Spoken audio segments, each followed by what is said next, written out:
Hello, folks. I have today a guest whom I've only met pretty recently, but I've really enjoyed every conversation I've had with him so far, and I hope you do too. I have Taylor Hayden, owner of Blackstone Shooting Sports. Taylor, thank you for joining me today. Can you please let the listeners know what Blackstone is? Well, thanks for having me.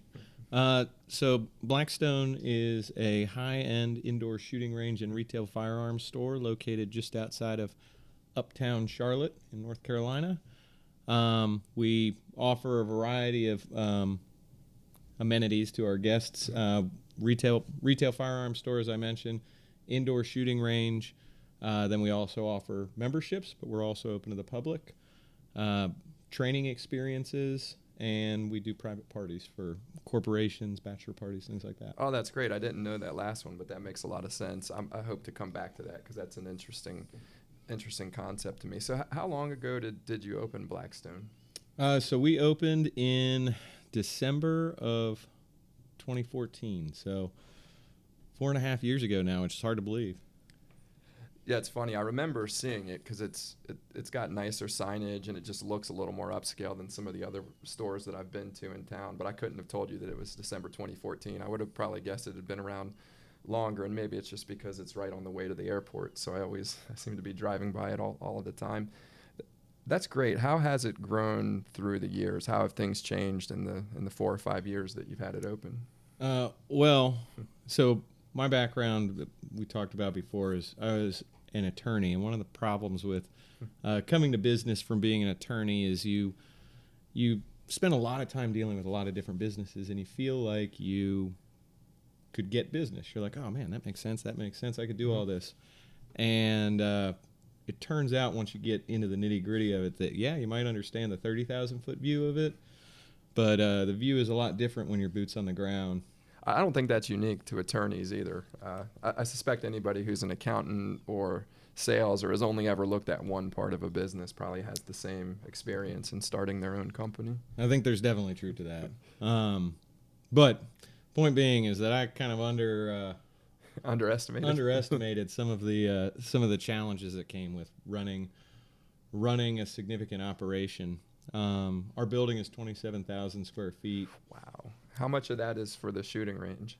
So the range itself is about 12,000 of it. Okay, so that's 15,000, still a lot of space. Yeah, it's a lot of space and it takes a lot of bodies. Mm-hmm. And I learned the lesson during the course of running this business that I think most people of any type of business, whether it's very people intensive or not, learn, which is that people is the hardest part. Mm-hmm. Keeping people happy, identifying the right people, surrounding them with a place that they want to work, because we spend a majority of our lives at our workplace.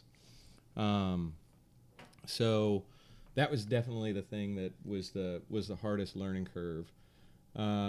That, and I underestimated some of our expenses in my financial pro forma. So that first 18 months was really, really nerve-wracking. I remember crying myself to sleep a few times.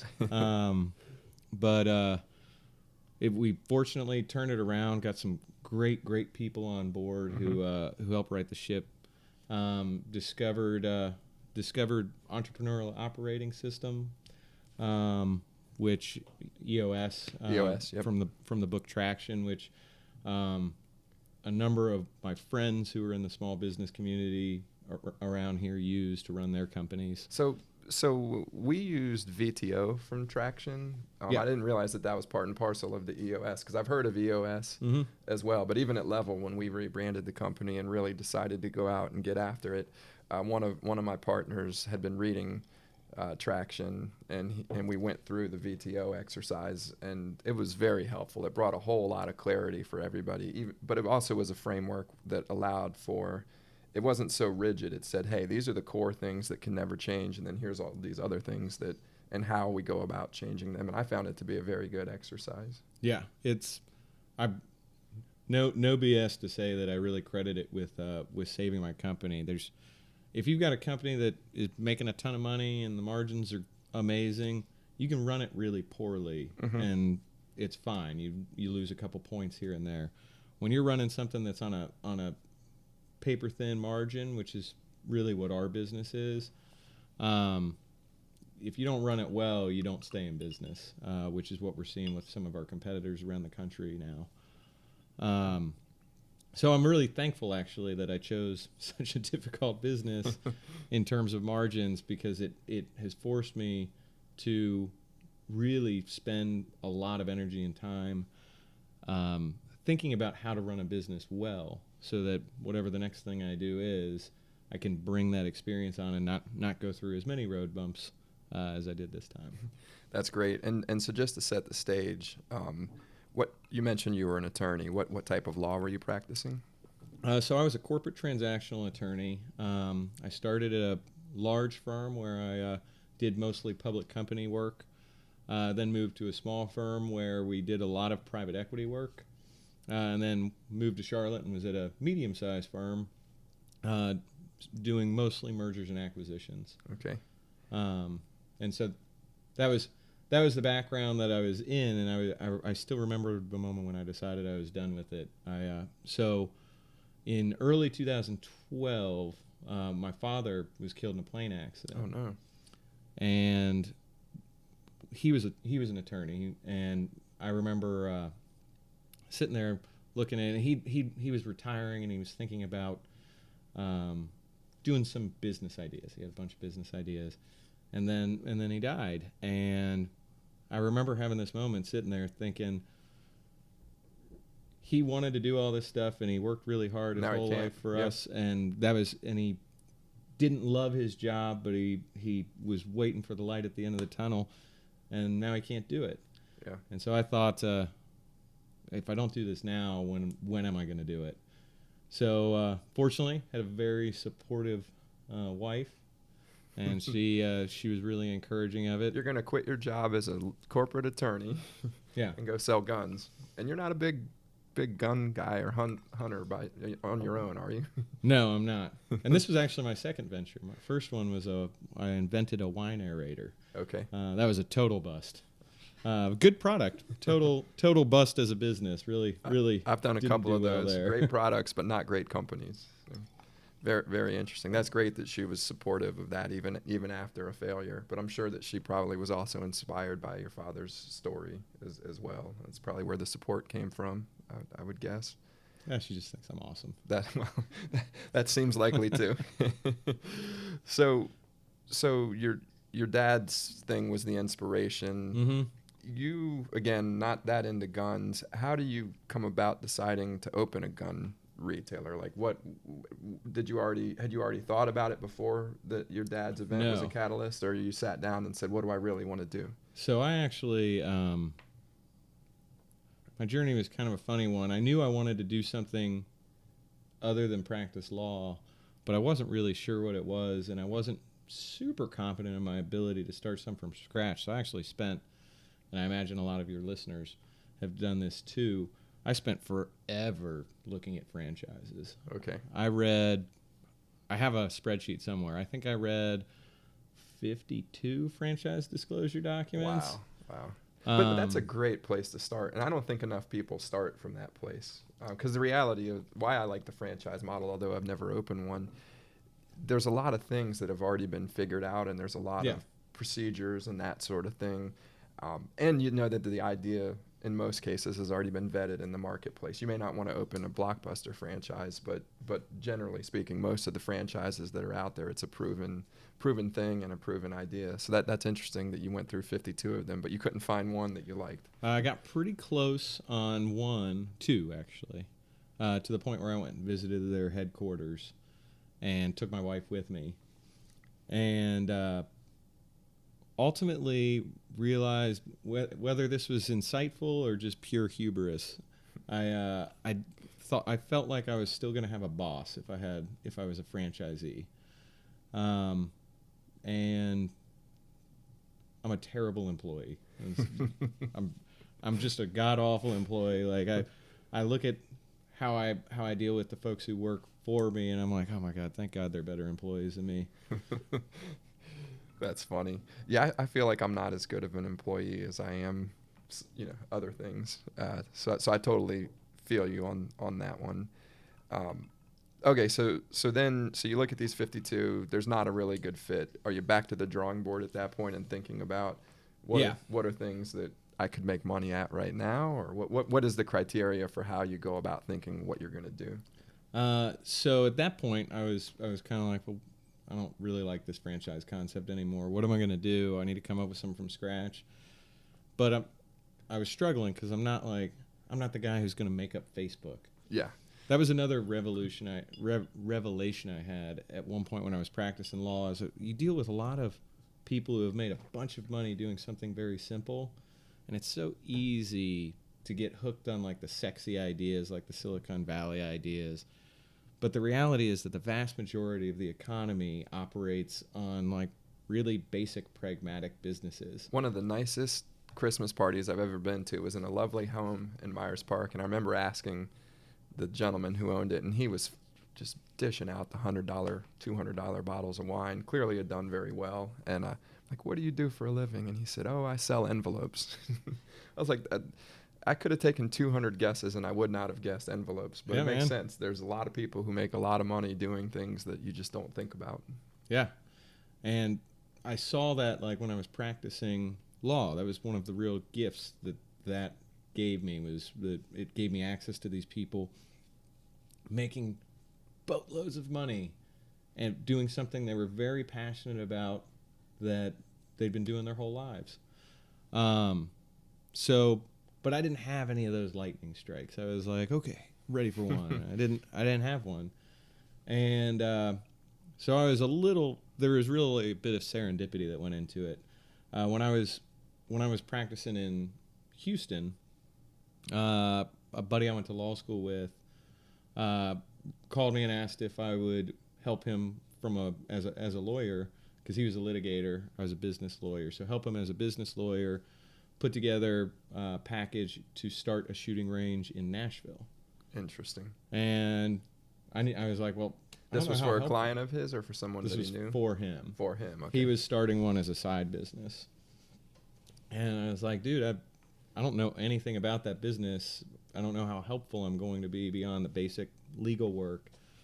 And he was like, I can tell you the gun stuff. Like, I just need help doing financial pro formas and all the stuff that's businessy. And so I helped him do that project and was kind of blown away by what I felt like was clearly an underserved market. You look at a lot of the gun ranges that are out there, a lot of the firearm stores, and God, they're just miserable. Yeah. Well, and I think going back to your catering to corporations, I've told a lot of people that I don't have time to play golf. You know, as a CEO, as an investor, Mm-hmm. as somebody who's running companies and raising a young family, I don't have time to go spend 6 hours at the golf course. Although I love playing golf, but it's so much easier to go spend 45 minutes at a shooting range, and I think a lot of people are really up for that type of thing. So I imagine that you get a lot of traction just by thinking outside the box and saying, hey, I can cater to corporate events. I can cater to things. This isn't just about somebody going and stockpiling a bunch of bullets because they think Obama's going to take their guns away. There are other reasons or other things that people are trying to fill by going to the shooting range. And I think bringing in that social aspect has probably helped a lot as well.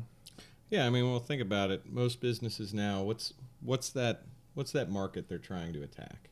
Mm-hmm. It's the millennials with a desire to go after experiences. They don't want to be locked down. They don't want to own anything. They want to enjoy life, and money is for experiences. That's why all these apartments are going up, and that's why to be an employer of choice, you have to offer like a pleasant place to work. Yep. And so that's a big part of who we go after, is people who want to have an amazing experience. That's kind of at the core of our business. Is that, I mean, our niche under EOS is we're here to deliver happiness. We're here to deliver amazing moments that make you smile, and especially doing something that you never thought you'd do. And so, yeah, we've got plenty of people who are in all the time. They've been shopping places, and they love that our experience is more amazing than the places they were used to. But what's awesome is that our clientele also includes this whole group of people who would have never thought about going to a shooting range, but they heard that this one was something that was a fun experience. That's great. So they may never be like competition shooters, but that's totally cool. We just want them to have fun. No, that's great. So you have this realization as you're helping your friend to get his off the ground in Nashville. Mm-hmm. How long from when you made that realization to when you seriously knew, okay, I'm going after this. I'm going to put money, I'm going to quit my job, and I'm going to go full time on this? Well, so I was still practicing law in Houston at that point in time when this happened. So that would have been around 2009. Okay. And so fast forward to 2012 when I'm trying to figure out what I want to do. And really the whole reason it happened, I told you it was serendipitous. I'd kind of forgotten about it. I was blown away at the time when I was representing him, but I'd kind of forgotten about it. But then I'm sitting there reading the business journal one morning in the office, and I notice an article about how they've changed the zoning in the city of Charlotte to permit shooting ranges. Before they weren't forbidden, but they weren't permitted either. And Yeah, so, I remember I that used to go to means. either Belmont or Matthews, if I'm not mistaken. Yeah, so there was a petition to approve shooting ranges, and they wound up doing it. And I read that, and I thought about this business model, and I thought about the fact that, holy crap, there's a hole in the market that was created by regulation, and that regulation has now been lifted. I feel like somebody's going to start one of these, and it should be me. And so that's when I kind of started down the path in earnest. It took once I decided to do it, it would have been right around mid-2012, because it took me 2.5 years to get the thing from just a concept that I had on a piece of paper to being open. So the upfront capital investments, walk me through what those look like. Do you have to put some money down to sign a lease because you're getting 27,000 square feet? Oh, yeah. It was incredible. So my deal was more complicated because I couldn't just go into some strip mall and sign a lease. Our building was built to suit. It was built for us. Do you own the building, or did you find somebody who would build it? We are buying the building now. Okay. But we found through family and friends, investors, people who wanted the real estate side but not the operating side. So this is where my legal background was helpful. I started 2 different entities. One that I was a manager of but not an owner. I didn't take any carry or anything to put together the real estate deal. And then the other is the operating company. That's a very standard. Okay. Put And money in and go rent to buy the stuff, other and it pays rent to it. That's great. And I guess the nice side effect has been, I don't know if that's at the center of a neighborhood that's quickly gentrifying, but everything around there seems to be on fire real estate wise. So I'm guessing that real estate company has done quite well for itself. Yeah. That little company's doing very well, and really, actually, it's kind of interesting because looking at that has me thinking, because we're looking at growing, which I know is on the list of things to talk about. But it made me realize we've been looking for development partners, but I'm starting to realize that I probably have sufficient track record, both operationally and otherwise, at this point to start developing on our own. So I think we're going to go down that path for the next location. That's awesome. Next location. Interesting. So before we get into that, do you find you grow best by adding new customers or by selling more to existing customers? Because it's a different answer and a different reason for every business I've spoken to yet on the podcast. It's a great question. And for a business, we're such a different business than a lot of service-based businesses. We need both. We bring in about 3,000 unique new shooters every month, and they're great. But if we're not bringing people back, you're a hamster on a treadmill, right? Yeah. And so we need that to continue to fuel our growth. To find out of those 3,000, maybe we'll find 200 who want to come in on a consistent basis. Maybe 70 of them will become members, 70, 100 of them. And is most of the recurring revenue from those customers, it's coming in and paying on the services side to use your range? It's not coming in and making 5, 6, 7 purchases a year of weapons, or I guess the ammo is a recurring one as well. But yeah, so we certainly have customers who come in. I just broke one of our cardinal rules. It's not a customer, it's a guest. Guest, okay. We certainly have guests who come in. We've got some people who come in and buy a firearm once per week. Wow. Since we've opened, we got more than one person who does that. Wow. Those are people who just like collecting. We have an amazingly curated inventory that's very niche. We don't carry hunting firearms. We don't carry specialty shotguns. We can get all that. And if somebody who comes and shops with us wants those things, we'll get them and we'll give them a great deal on them. But you're only carrying an inventory of handguns that you can shoot in the range. Generally, we'll carry a couple unique things that you really wouldn't want to shoot on a range. But actually, the niche that we've really excelled at, that our buyer has been astounding at, is being able to build your own customizable AR. So you could come in and fill a shopping basket and leave with everything you need to build basically a Lego gun. And that's why people like it. It's fun. You get to do it yourself. It is a true hobby that is different than being into shooting. I can only imagine. Half the fun to me of owning guns is just taking them apart and cleaning them. It's weird. It's a chore, but it's actually part of the fun in my mind. So I can only imagine that learning the intricacies of an AR or even an AK would probably be pretty cool. We're pouring another Blanton's here, by the way, for the listeners. Very exciting stuff here. So would you say that most of your guests own both handguns and hunting rifles, or are most of them only handguns now? That's a great question. So I'm just going off the cuff here. I don't actually know specifically, but the vast majority of sales we have are handguns, and then what we sell that's not handguns is AR-15s. So, and they're kind of a different user usually than your hardcore hunter. That said, I've gone to people's ranches and shot handguns, shot ARs, and shot hunting rifles. Sure. So we got plenty of people who do that, but I do think we have a very substantial group of people who are which you might call city shooters. Okay, or recreational. Yeah. Yeah, they're not going hunting. Yeah, that's definitely the boat that I would consider myself in. How many buyer personas do you think about, and can you maybe speak to how different they are from one another? Gosh, I wish we were better on this front.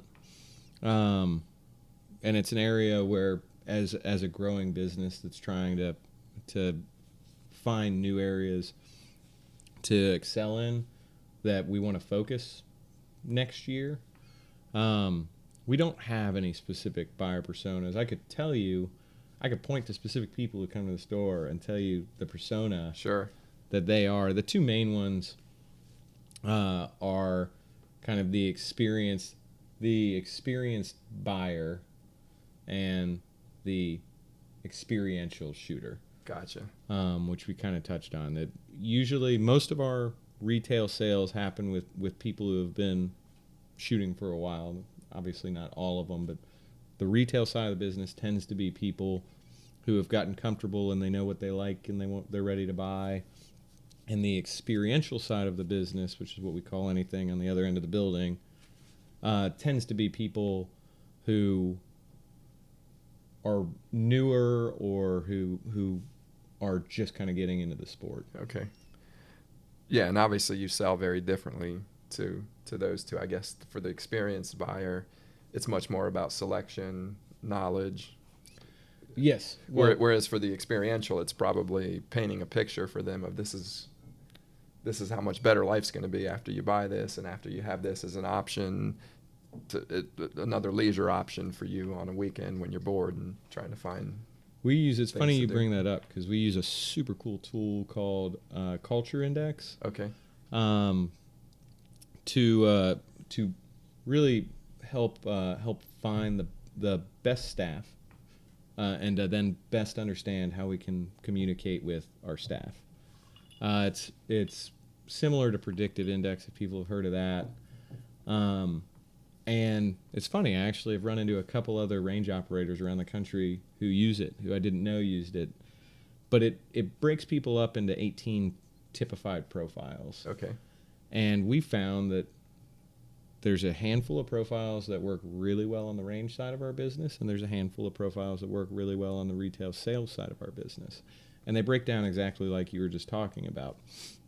Somebody who's really great on the retail side is a connection builder. They want to build a connection with you, but they're a deep knowledge person. They're in culture index parlance, they're a really high D. They love getting into the details.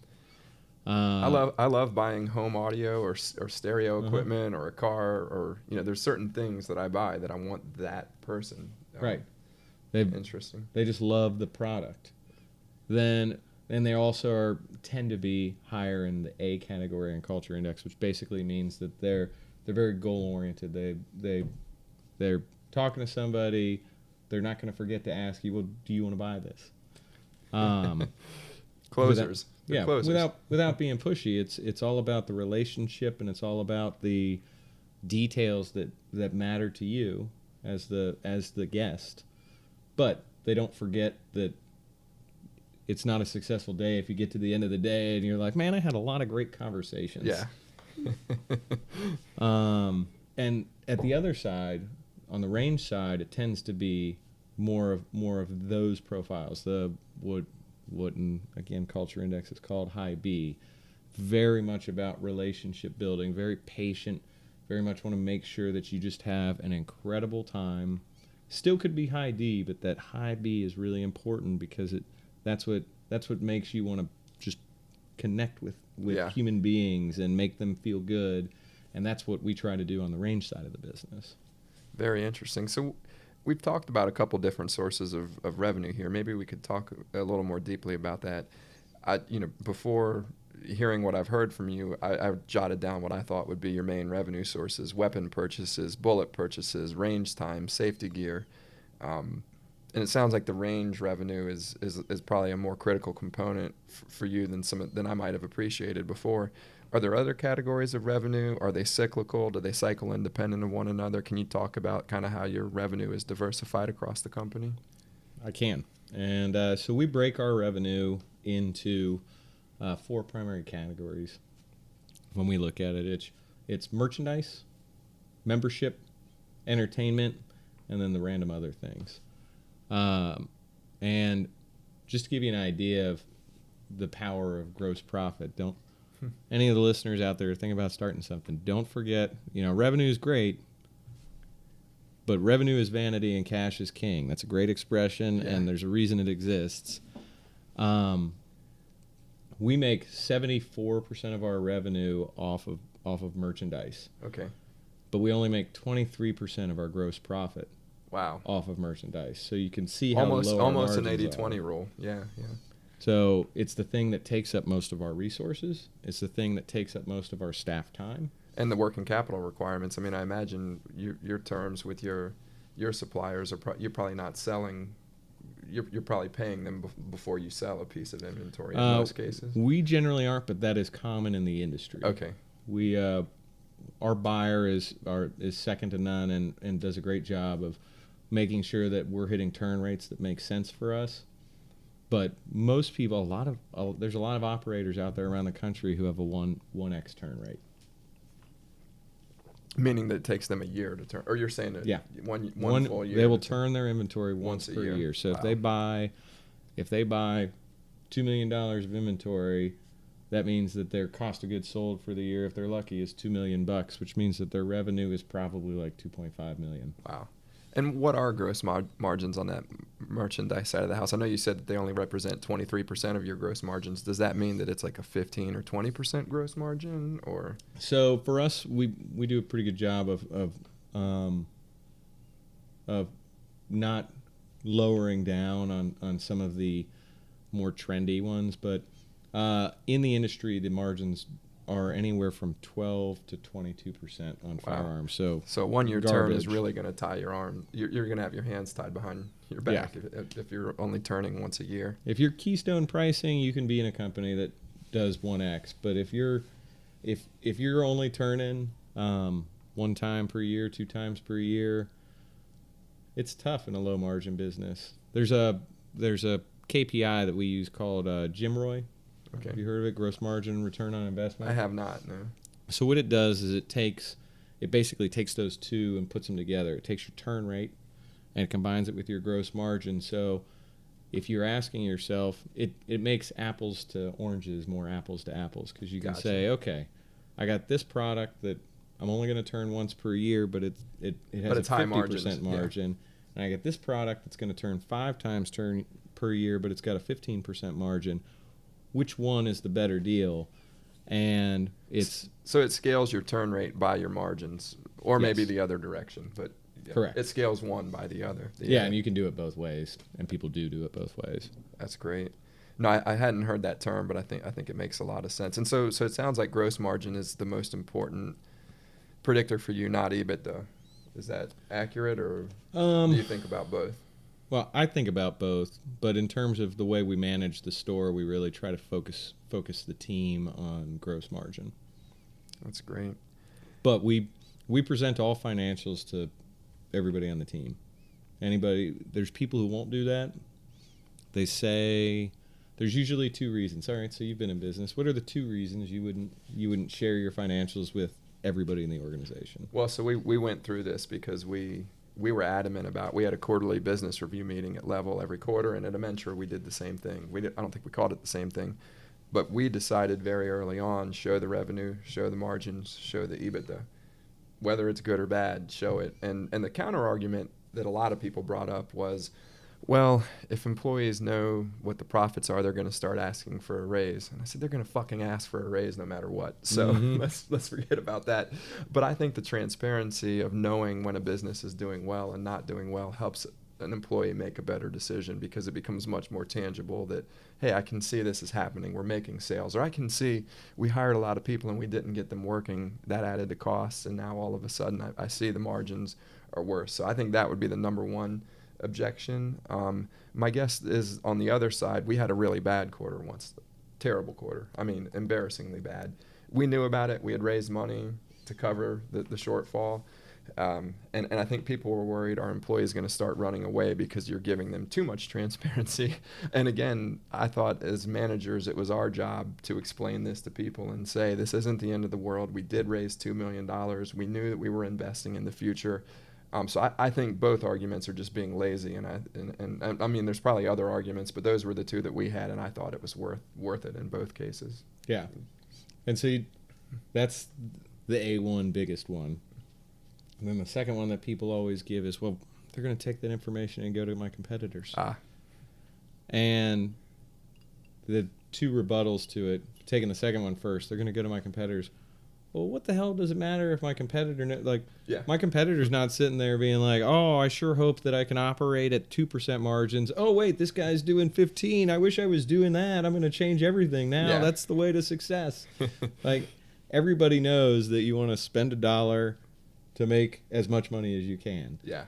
That's not foreign to anybody. And then so there's nothing magical you can learn from the financials. Yeah, there might be some special IP in some business, but most businesses, a business certainly like mine, where I buy and sell widgets and I pay people to do it, there's nothing magical in there that will sneak up on me. Yeah, maybe they could reverse engineer an innovative comp plan that you had, but even there, that can be figured out anyways. I feel like. So there's that one, and then the best way I heard it put was, I think in Great Game of Business. There's a book called Great Game of Business. It's a really good book. I can't remember if this is from that, but their view is that if you don't give people information, they're just going to make up information. And I love that. I love that. It's so true. I did an exercise with my guys where I bought $1 million of prop money, like you would use for a drug deal in a movie.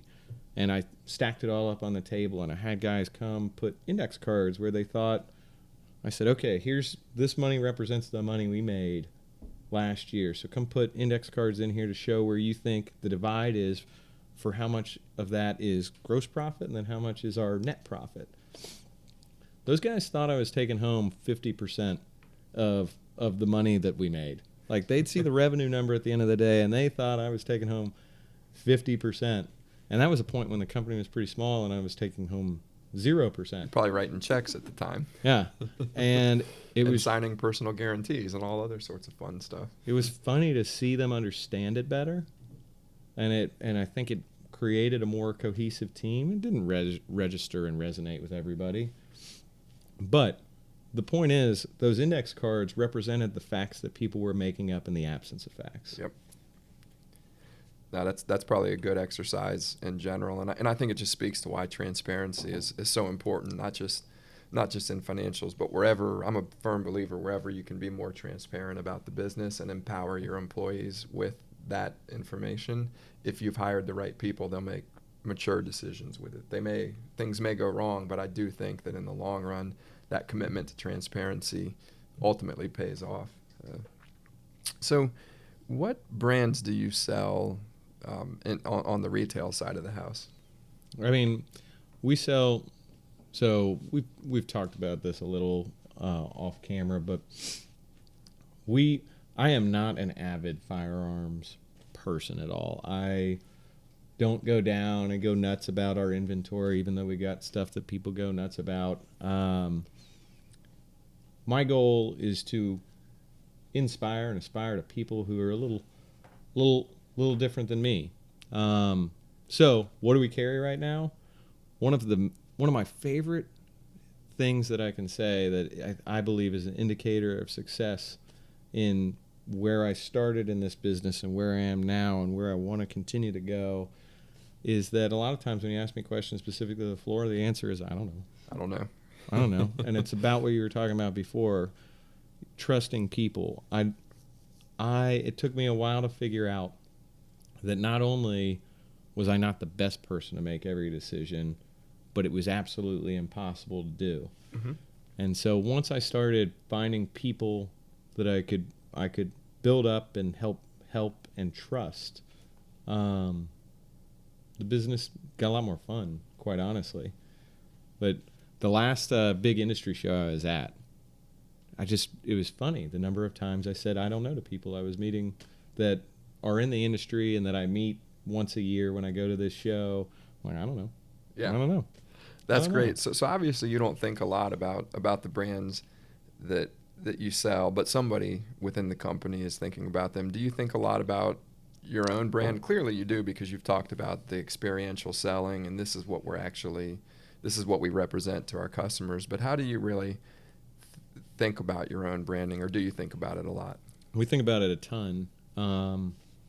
And despite not knowing all the time, I know our big brands. We sell a lot of Glock. We sell more SIG than anything right now, but that always fluctuates. 6 Hour, very, very well-known German brand, probably more like a Mercedes in the gun industry. Is that?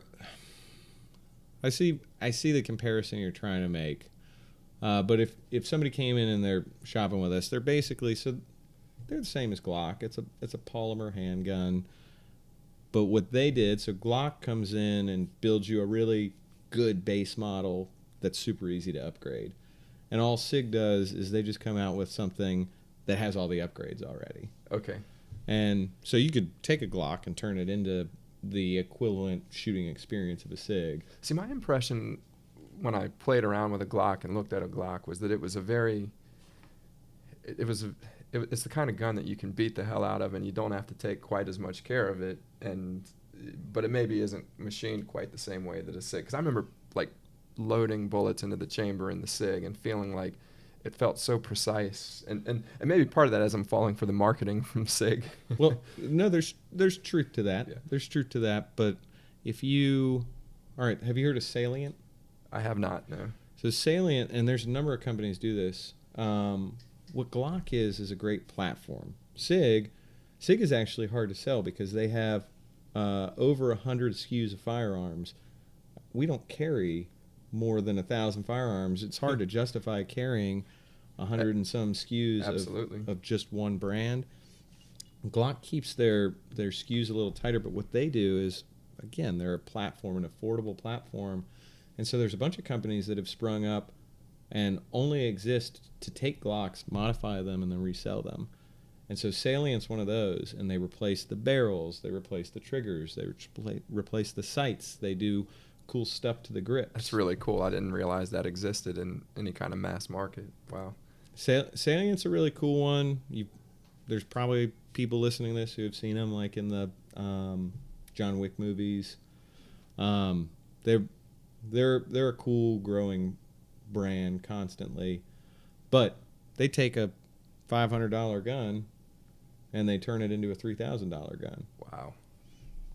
I had no idea. But that's why people like Glock, is that you can be like, I don't really care about my sights and I don't really care about my barrel, but I do want a nice trigger. And so you make the decisions on the modifications you want to make. That's really cool. So you mentioned Glock, you mentioned SIG. Are there any other big ones that are on your radar at the store? We've been selling a lot of Walther lately. That's a pretty high-end brand as well, isn't it? Yeah, but not crazy. Okay. It's a nice brand that makes some great stuff that's not outrageous. Okay. I mean, we sell 1911s. We have handguns up to $10,000, all the way down to like $300. Now, right? would a $10,000 gun usually be because it was in a famous battle, or would it be that it was built that well? Just a spec'd out gun. Okay. It's more of a collector's gun, but we have a lot of volume stuff we sell. But it's the same on ARs. You can go buy a super awesome AR. There's a local company called Carolina Arms Group, not AR. They make really awesome custom machine handguns, and it's a great business. It's a really good business if you do a good job of it. But then there's companies like Glock that make a ton of money by just mass market, peddle a bunch of product out there. So it sounds like your branding isn't really in conflict with the brands that you sell. And you made a comment when we were speaking before the show that the brands that you sell probably make a lot more of their revenue selling to large governments or other agencies that need a lot of the weapons. So they maybe don't care as much about the retail channel. But is there ever a conflict between the brands you sell and the brand that you're trying to build?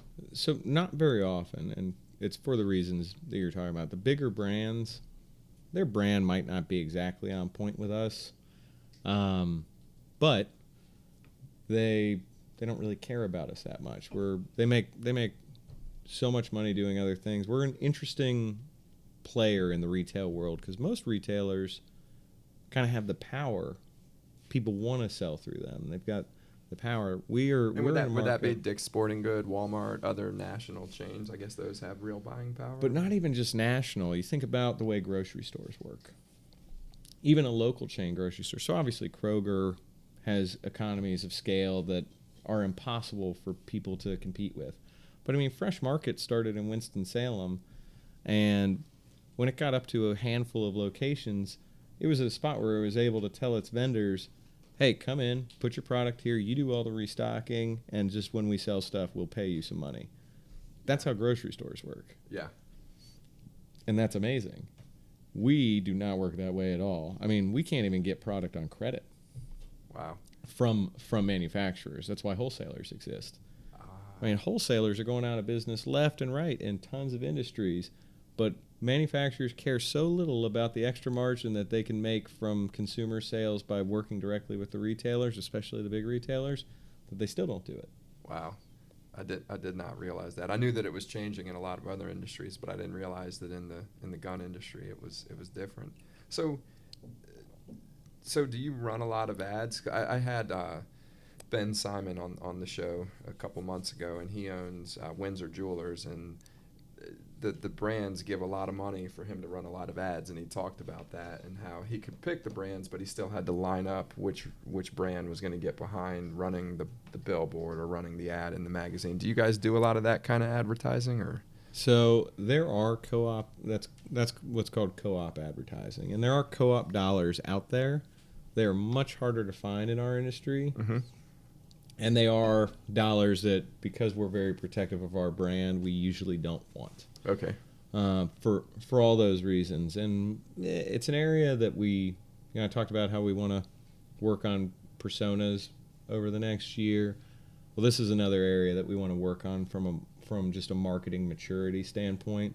Is we're getting scaled up enough that we've got a little more leverage than we used to. But I'm super protective, at times frustratingly so for some of my team members. But I'm super protective of our brand. We developed a good brand. I tell people I'm never going to be a professional football player. You sure? But I feel like when I go to the coffee shop and I see people wearing a Blackstone hat or a Blackstone shirt, it's the closest feeling I can get to what Luke Kuechly must feel when he goes and sees people wearing his jersey. But it's so true. It's crazy. I laugh because I had coffee with Scott Harkey, who's one of the top guys at Level, and we're talking because he's always been the guy who orders all the swag, and he actually set up store.level.io, and he had to not shut it down, but he had to lock it down because we were getting people from outside the company who had been at Whitewater Center and seen people wearing a Level shirt, asked what it was, and then they find that store, and then they were going and ordering our gear, and we had set the internal store up for our own employees. And I get pictures all the time from people of like, hey, I just ran into this person. And the first couple times I saw it, it was always somebody I knew. But then it was really cool when it was somebody who I didn't know or who just randomly was wearing it, especially if it was somebody that didn't actually work there but got our gear at a recruiting event or wherever they got it. But do you guys actually sell your gear? I take it then? That's awesome. We do, and it used to be we ran a promo briefly where you could, if you were out and you saw somebody wearing a hat or a shirt, you could buy them a drink or buy them what they were eating, and it got to the point where it was too prolific. I have a wrapped Bronco with our brand on it, and if I'm not ready to converse with people, if I'm not prepared to be stopped and talk to people, I can't drive it. That's great. And that's a pretty cool feeling for a brand that we just made up. That is great. That is great. And what did that branding look like? Do you have somebody in your inner circle that's got a design touch, or maybe you do? Because I have none of that, and we had to actually go hire an outside firm who came in and created a bunch of different brands for us. But we hired an outside firm to create the brand look, but my wife actually came up with the name. Okay. And where'd that come from? So we were sitting there. I was trying to come up with the name of it, and I knew I didn't want it to be Hayden anything or other because why? Yeah. It's not a law firm. Yeah. So I didn't want it to be a name, and I didn't want it to be something super obvious like Bare Arms or Point Blank. Sorry if your range is called Bare Arms or Point Blank. Just not what I wanted to do. I wanted something that meant something to the shooting industry, but something that wasn't so obvious it was obnoxious. Okay. And not to be cliche, basically. Yeah. And also maybe something ideally that did make me feel a personal connection to it.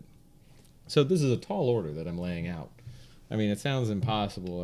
I was kind of at the end of my rope trying to come up with what the brand was going to be. I remember riding back from like the North Carolina mountains with my wife, and she was coming up with potential names. And there was a 18th century legal scholar in England named William Blackstone, and he wrote a bunch of treatises on individual rights. Those individual rights include the right to bear arms, and a lot of what he wrote influenced the founding fathers to write our Bill of Rights. Mm-hmm. And so that one just felt right. That's really cool. And so that's why it's Blackstone Shooting Sports. No, that's a great story, and it sounds good. It's just a name that kind of rolls off the tongue, is easy to remember, and it's only 2 syllables. So now, did you, I guess, what is your URL? Were you able to get blackstoneshooting.com or something similar? Or? That's us, blackstoneshooting.com, not to be confused with blackstone.com, which is the very private equity investors. Private equity investment group. Or BlackRock, which is they also own. So do you have an e-commerce channel then, or is it strictly I go onto your website to build brand awareness? So for a long time it's been brand awareness, and that was one project I undertook. I went and got quotes from people to build the website and was blown away by what people were charging. You didn't call level, I hope, because our pricing is fair. I did. I was just blown away because I'd done a little bit of, all right, so I'm by no means a coder, but I can build a custom WordPress site. It's not the hardest thing. It takes me longer than it would take somebody who's a professional at it, but we were on a shoestring. It's hard to tell people you're on a shoestring when you have a 27,000 square foot building, but we were on a shoestring. And so, yeah, paying somebody 10 grand for a site versus designing it myself between the hours of 1 and 5 in the morning, I went with the latter. Yeah. And so we built that one. That was a really good website for us, and eventually we got to a point where we were wanting to introduce some e-commerce components. So we just launched a new website about 2 weeks ago we haven't launched the e-commerce components yet, but they're going to be launched in the next month or so. So how hard is that just for scheduling range time? Because I imagine buying and getting a gun shipped is probably a little tricky in our country, but maybe not. So we can't ship directly to a consumer. We ship to another FFL. Okay. And so if you came to our website and bought one, we'd hope you would come in and pick it up from us, which is free. But if you can't, we ship it. You pay shipping. It goes to your FFL, and then they charge you a transfer fee. And so it is one of the benefits for our industry is it's really hard to undercut the local competition. So because it has to go through an affiliate. Because it has to go through somebody, and that person is going to charge something to do it.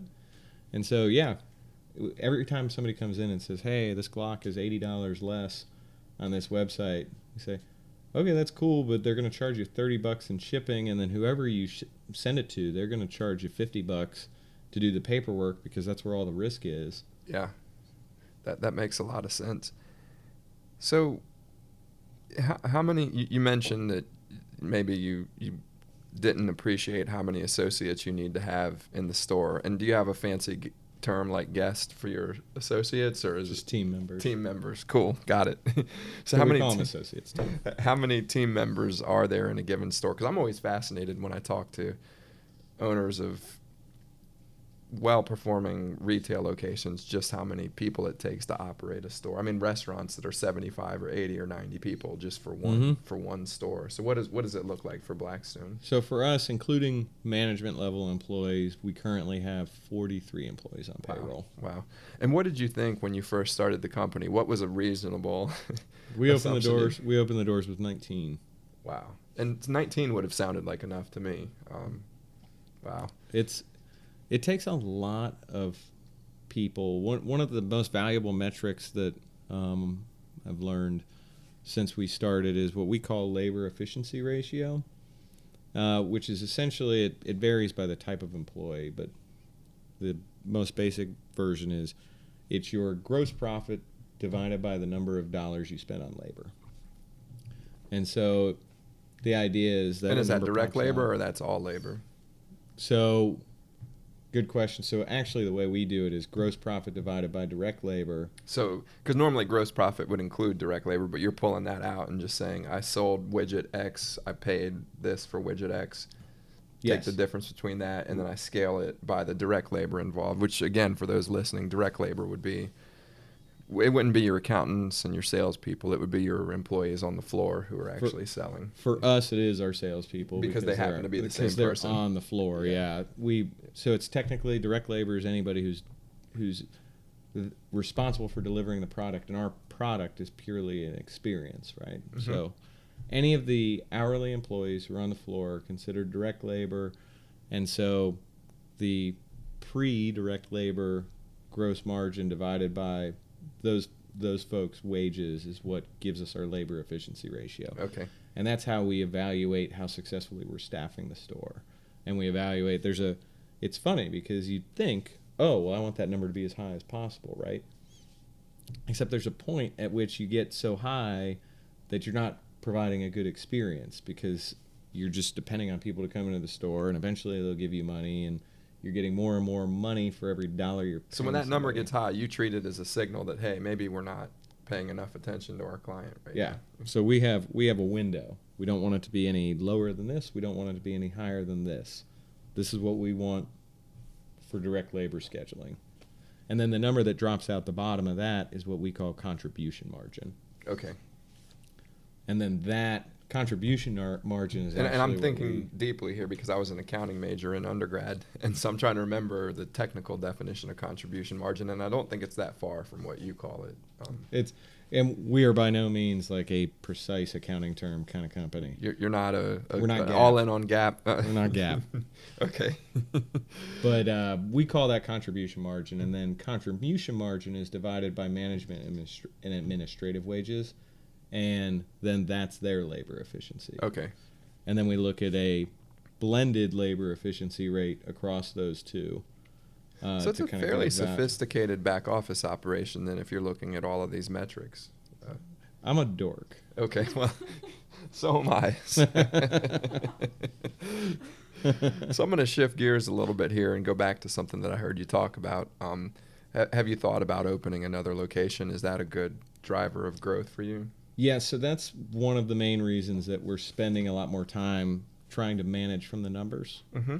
So the first 2 years, it sounds like I'm like leaps and bounds ahead of where like a mom and pop might be, but the truth is the first 2 years I was in the store 7 days a week working 10 hours at least, and not looking at the numbers, not having the ability to look at the numbers as much as I should because you're just trying to service people and there's not a lot of extra money to go pay extra employees. Yep. And so this has been new over the past 18 months or so as we start to look towards growth to multiple locations.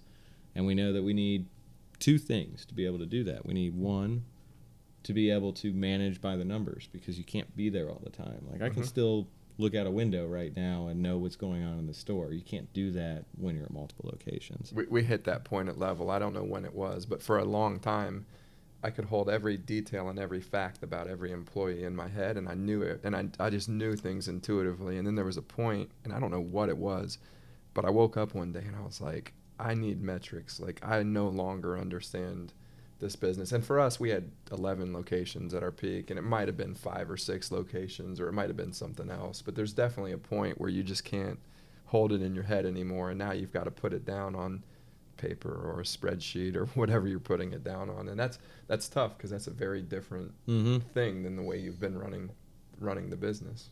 Yeah. So that's the big one, managed by numbers. And then the other one that's very related to that is that you need great processes and procedures, which is the thing that's the easiest to put off. As you're running a business, you can have great people and you can have a great vision and you can be doing the stuff where you're checking the score every week and you know how the business is doing. And so solid processes is the thing that you just for a long time say, it's in our head. Yeah. We know how to do it. Well, and when you're the only one running the process, it's easy. But when it's 7 people, yeah, none of them own any of the company, or maybe some do. But it's the process becomes very important at that point. And so that's a big focus for us now. Okay. Financial management with numbers, process management with solid documented processes. Okay. So I'm gonna change gears here a little bit, and your answers may be different because you're not all that into guns, and you're also obviously you've got people who probably are a little bit closer to some of these decisions. But I always like to read off a couple of binary considerations and just get your thoughts. And again, these are things that there's no right answer, but how you think about it. And you may not even think about it again because you're not nearly the gun nerd that I would have guessed you would be, given the path that you've chosen. So, and again, this may be your opinions or just what you've heard when you're out at shows or from really smart people that you hear talking on your retail floor. What do you think about a revolver versus a semi-auto for a gun buyer? Is there anything that jumps out to you about that consideration, or anything that you consistently hear? So I have a feeling a lot of these questions are going to come down to a very similar answer, and that answer is one of the things we have a number of core values. That's a thing you do with EOS. Yeah, we did that in the VTO exercise. Yeah. Yeah. And so we have a number of core values, and one of the most important ones for us in our particular industry, no core value is more important than any other core value, but in terms of guest service, one of the most important ones for us is knowledge without condescension, or my guys always say condensation, but knowledge without, so either knowledge when it's not raining or knowledge without being a jerk. But the reason I bring that one up now is because if you want to work at our store, there's plenty of gun stores out there with guys who have tons of knowledge and love telling you their opinions, and you go in and you say, hey man, should I have a revolver or should I have a semi-auto? And they'll tell you exactly what they think, and they'll tell you the reason they think it. They'll tell you about all of their tours over in Afghanistan and stuff. They'll give you a whole slew of reasons that are really compelling, and that is an experience that is, but it's not as universal an experience as we wanted to create. And so you won't find that at our store, I hope. If you come in and you ask for somebody's opinion on something, you should be greeted with a question asking you more about why you're asking. Yeah, so I come question. from a consulting background, so my default answer to everything, and it's not just a default, it's where it lands, is it depends. And that's where I think that's where you're going, which is, look, that one isn't better than the other. It's all about what your needs are. Yeah, which is the standard lawyer answer to things as well. Like, yeah. Has anybody ever gotten a lawyer to say yes or no? Well, I guess the main difference between a consultant and a lawyer is I bill by the 1 hour increment. You guys bill by the 6 minute increment. So hats off to you. That is amazing. Only if you want to be miserable your whole life. But seriously, we do work on that consultative selling concept at the store. And so my guys have plenty of opinions. They're great guys. They spend time thinking about stuff. They know what they like. But they know that the most important thing is to find out what matters to somebody who comes in. So if you come in and ask, should I get a revolver or a semi-automatic? The first question I would ask you is, well, have you been down to our range yet? And they might say, oh, I didn't know there was a range, or no, I haven't. I would take them down and I'd show them how they could try all these different things and see what they like. Because it doesn't matter what I tell them that they're going to like. Even if they're really clearly defined between two choices, I say, look, that one might fit my hand better. You have a different hand than me. Yeah, that's great advice. You can't possibly know, and that's why we have a range, and that's why we're better than people who don't have a range. Interesting aside, when I was in Northern Virginia is when I first started shooting guns myself. I had a couple friends who were really into guns, and I came from a family that just didn't own guns, so I was always afraid of guns because I had no education on them. And my friends started taking me to a couple different ranges that were around me, and I became very spoiled because there was an NRA range. It's DC, so the NRA has a huge range. It's their flagship range, and so I was probably like a 7-mile drive away from the range, and it ruined me for all the other ranges in town because the ventilation was amazing. They had a long gun range, the number of places where we could shoot. It was really, really cool to me to be able to go spend some time. But that was interesting because there wasn't a retail site attached to it. I think you do need to have both. It seems like you should. There's people who would argue the other way. I know plenty of folks in some of the peer groups I'm in that solely in on the range concept, and the truth is the retail concept is the hardest and the least lucrative for the numbers reasons we talked about earlier of our business. And there's part of me that looks at it and I'm like, dang, man. Quit selling. But the truth is, I have a hard time with that as a growing business because we are fantastic at it. And so I think lots of businesses run into this question over time. Do you pursue solely the path that is the most profitable, or do you pursue solely the path that you're the best at, or do you find a way to marry the two? Mm-hmm. And right now I think we're marrying the two, because I think there's no retailer out there who does better than we do, and we'd like to be that on the range side too. Still learning and developing and growing. Okay. So I'm guessing I'm going to know the answer to this, but I'm still going to ask it. What about, this seems to be the classic 9mm versus 45 caliber. Well, because I think there's a concrete trade-off between the two. But all right, so I'll give you a quick answer on this one instead of my party line, which is it depends. But right now in the current marketplace, if you just want to shoot indoors to practice, get a 9mm. The ammo is a lot cheaper. You can shoot a lot more. Yeah. I heard a similar argument for 9mm versus versus 40 caliber, because 45 clearly is more expensive. I mean, it's what, 1.5 times the diameter of a 9mm. I mean, it's a much bigger bullet. It's much bigger. Yeah. But I think a 9mm and a 40 caliber are a little bit closer, but 9mm is just so much more popular that it's cheaper, and the cheaper ammo is what you're going to shoot more often, I guess. Although there was a little span of time there where police forces changed back to 9, and you could get a bunch of 40 caliber ammo really cheap. Interesting. But in general, the 9 is the cheapest large caliber to shoot on a consistent basis. If you go to the range, we get the best deals on 9 right now. That's my guy goes and buys pallets of 9mm because it's the most popular caliber. So it's kind of one of those chicken or the egg things, right? Like the ammo is cheap because people shoot it, and people shoot it because it's cheap. Yeah. So it just becomes a snowball, I'm guessing.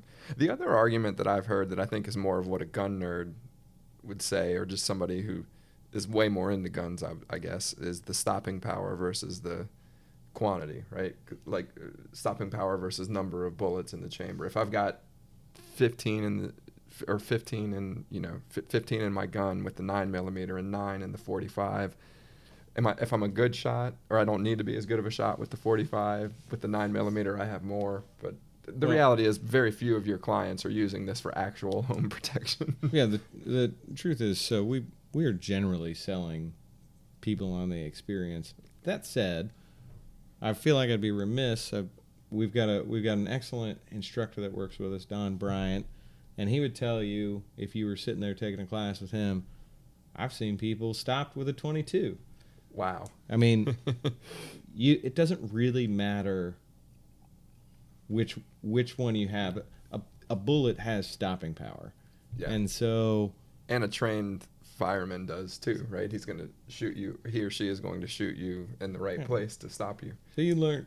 It's more important that you practice and learn than it is which particular product you choose. You choose the one you're most comfortable with, and then you get good with it. It's not different from a baseball player, right? Baseball players all swing different weight bats because they fit with who they are better.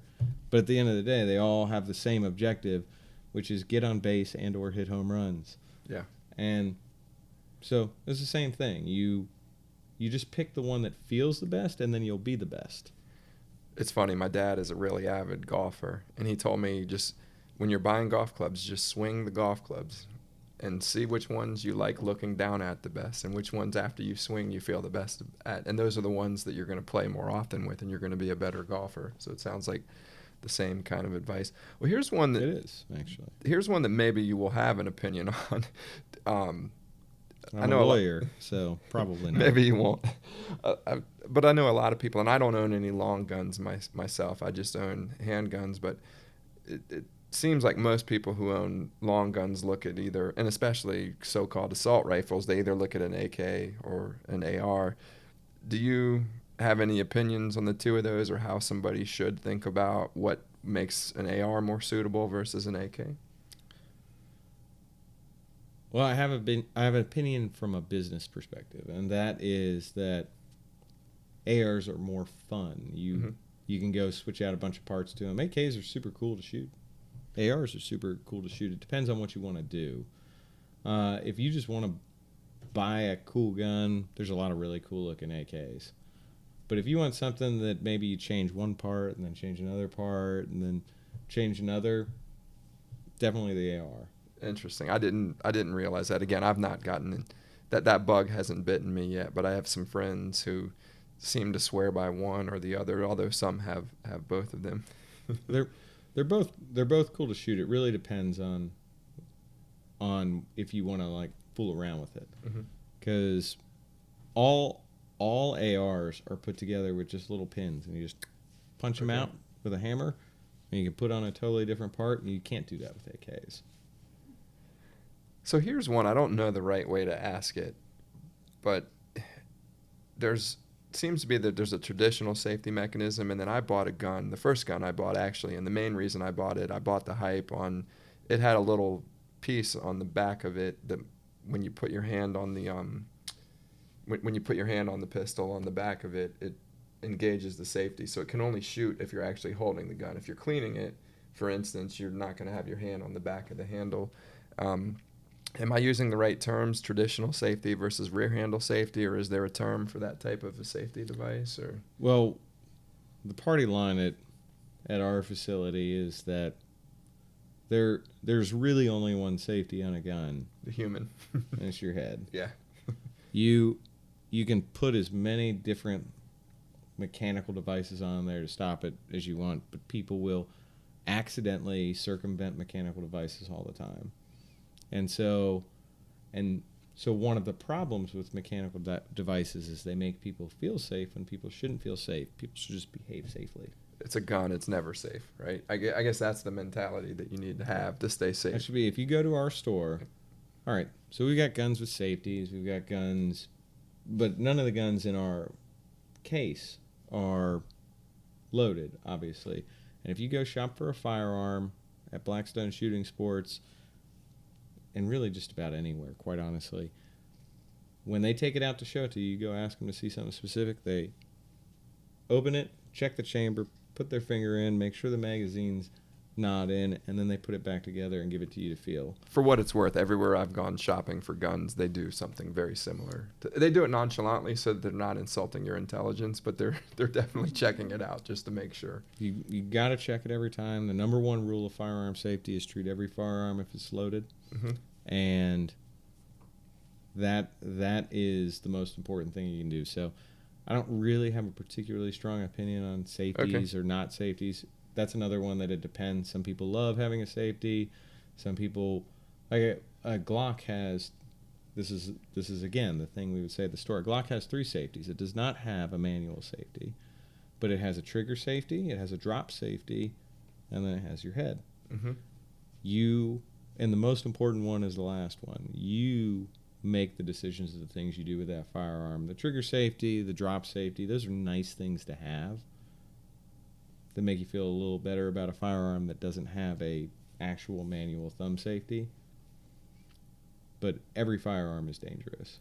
No, it's interesting you say that, because even though I asked the question, I don't think that I handle any of the 3 weapons that I own any differently based on the safety mechanisms on them. It's always the same thing. Like I'm aware of the gun, I'm aware of where it's pointed, which is never towards a human, and I'm always assuming that it's loaded no matter how many safeties are on it. So that's a very good point.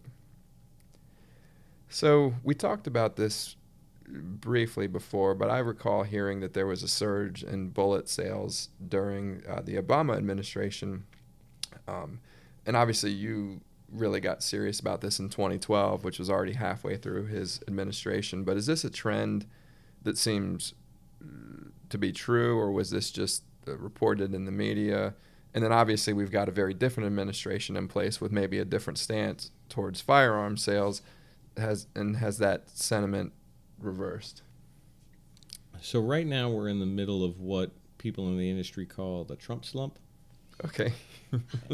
And it's not just a clever name. It is a slump in the industry like they haven't seen in 15 or 20 years. And there's a bunch of players going out because they didn't build up the capital reserves to deal with a prolonged slump. Everybody thought Hillary was going to win and invested on that because more people are going to buy.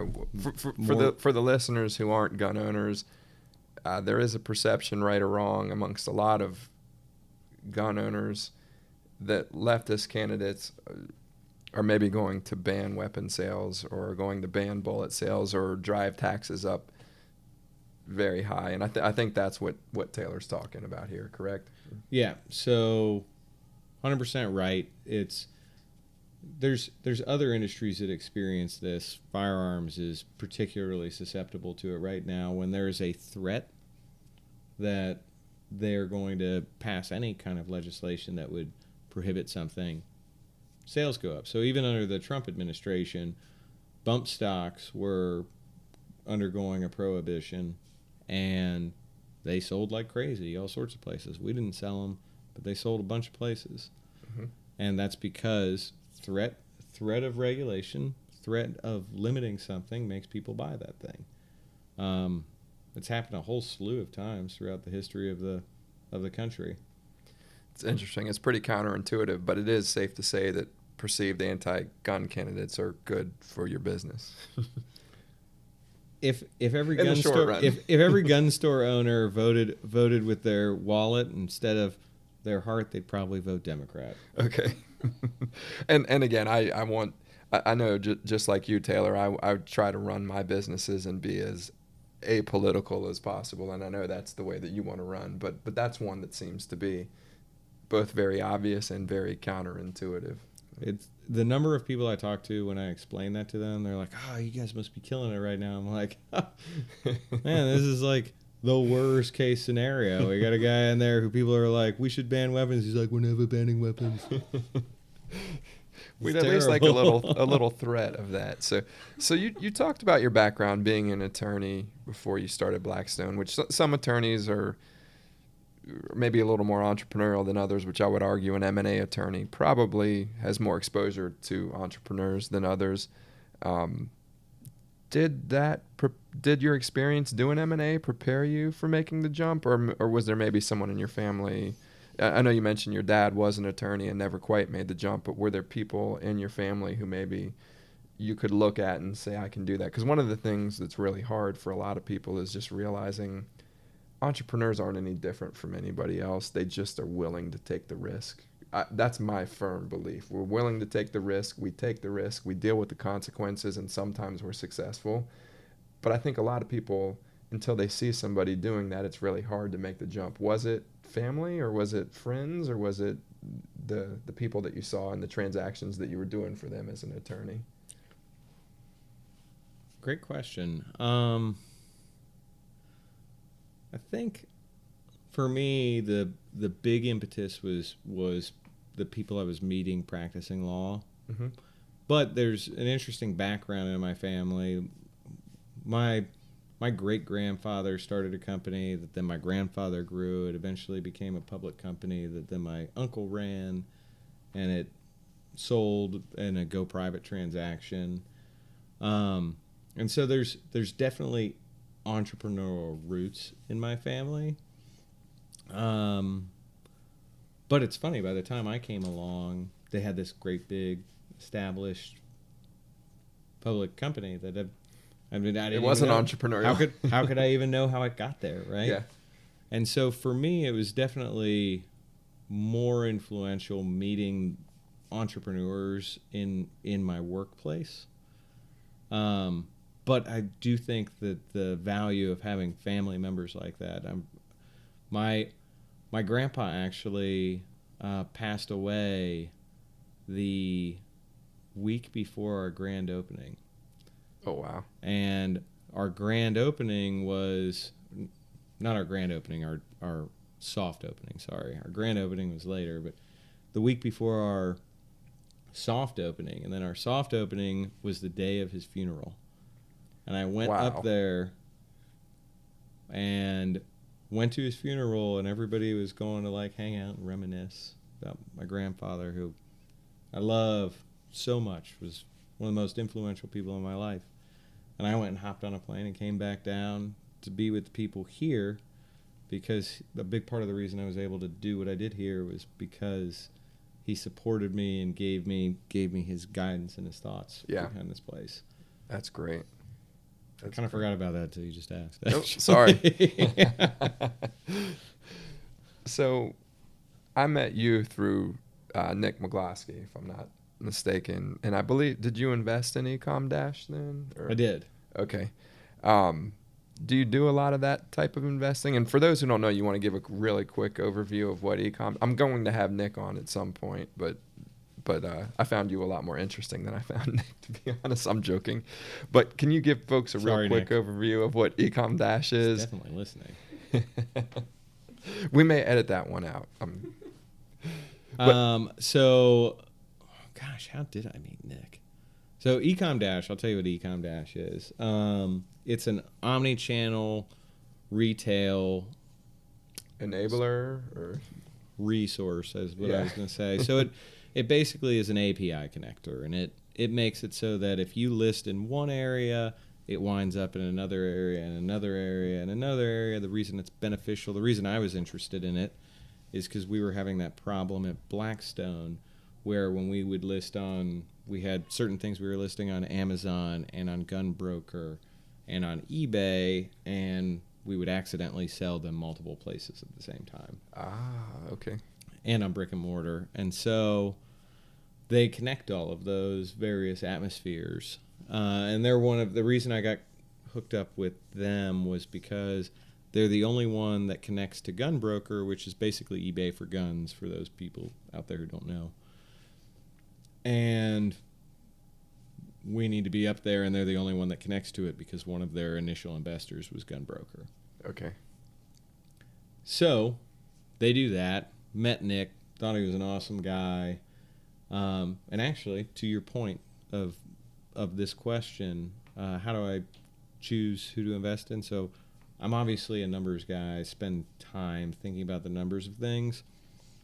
But there's plenty of people who can put up great numbers, especially on a pro forma. And in my view, investing is about that. It's about having a good pro forma, but then it's just about the person you believe in. Nick's a guy I believe in. And it's I funny. think he's going to do great. Time and again, I've had people on the podcast who say the same thing. I had Austin Rosenfeld, who's a very successful IT consultant, and he's invested in a couple of my companies and a couple of others, and he said, you bet on the jockey. And then Greg Brown further articulated it. He's the head of the Charlotte Angel Fund, who was here a couple of weeks ago. Oh, Greg? Yeah, he's a great guy. And wow. he talked about it, and he said, your idea, it's good, but it's probably not the right idea. And what I really want is somebody who's tenacious enough and smart enough and small enough of an ego to just pivot a couple times, and because they'll figure it out eventually if they're smart and if they're made of the right stuff. So I do think that there's way more to it, and I can see why my joking about Nick aside, he's just a jockey you want to bet on, right? Yeah, it doesn't matter what he's doing, he's going to be successful with it. He busts his butt. Yep. And he's got multiple different avenues of success that he's simultaneously playing, which is hard to do. Mm-hmm.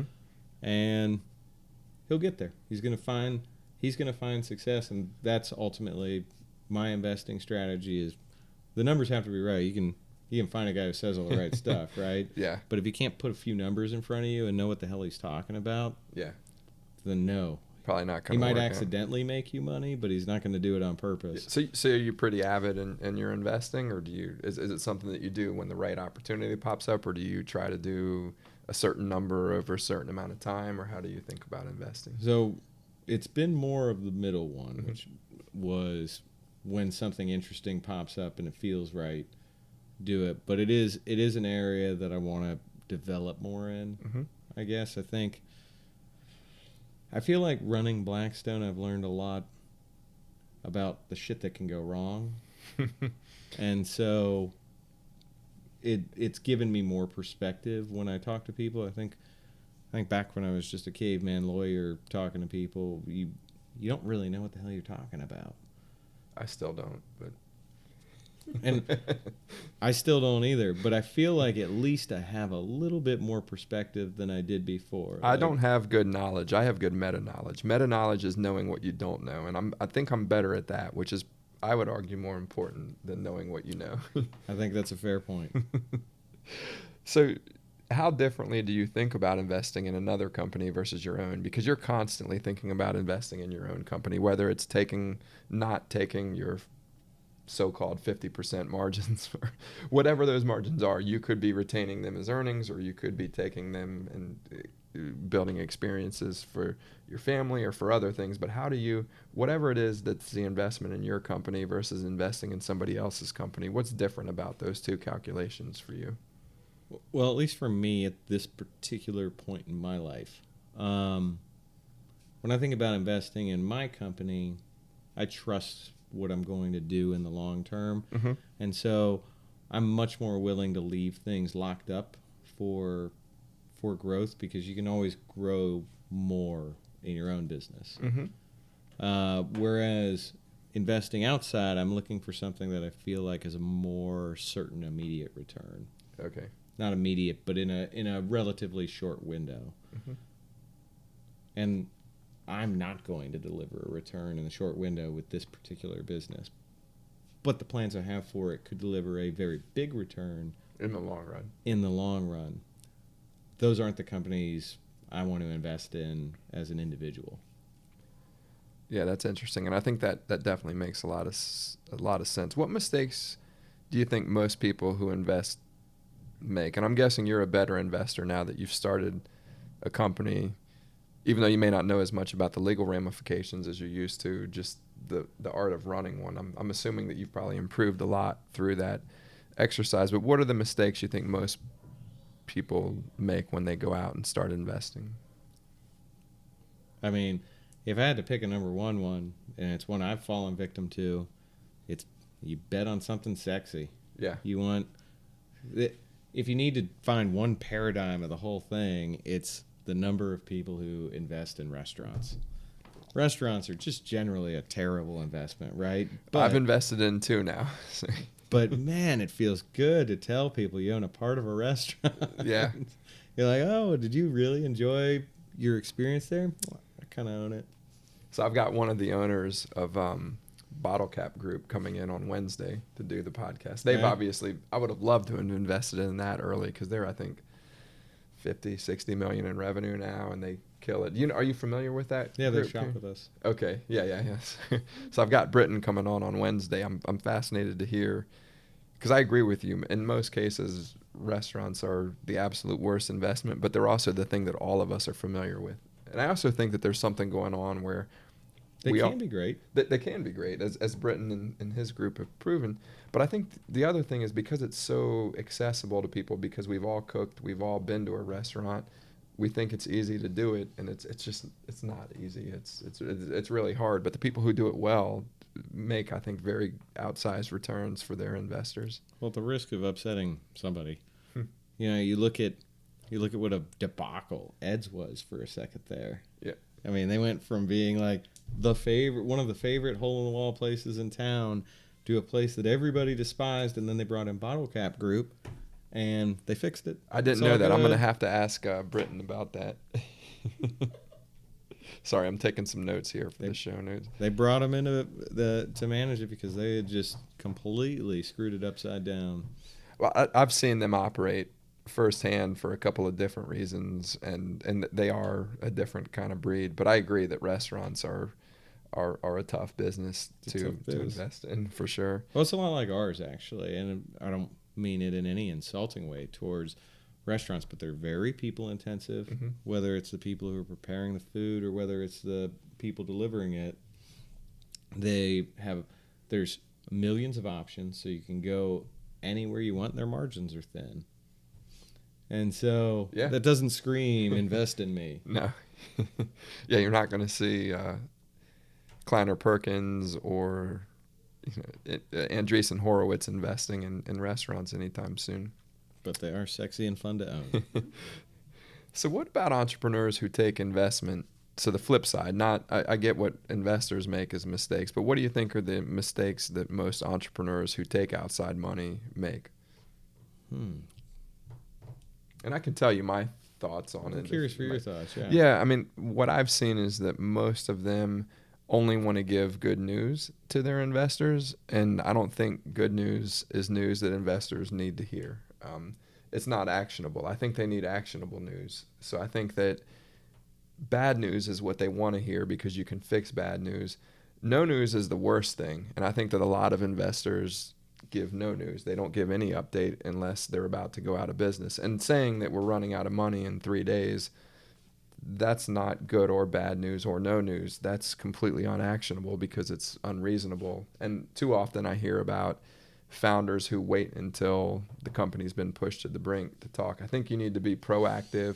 I think you need to have a real dialogue with your investors. And I think it needs to be honest. I don't think it should be a sales pitch. I get a sales pitch when you're trying to raise the money, and I think investors expect that and they kind of adjust. But once you take that money, I think you need to view them as partners. And if you don't feel like you can give them all the information that you have, you probably shouldn't have taken the money from them.